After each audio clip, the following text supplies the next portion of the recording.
When we say foundation, it's the process of digging and removing of the earth to prepare trenches for construction foundation. This is the process whereby the people will build their building. The beginning of building is from foundation. After foundation, the builders will come and continue construction of a building in part of our African countries.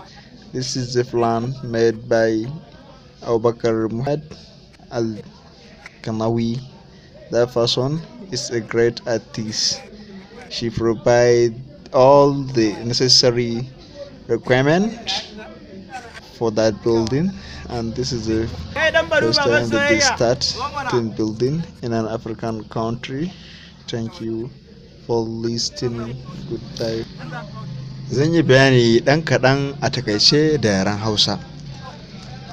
Idan aka ce gini ko aka ce foundation, shine masomi na gini.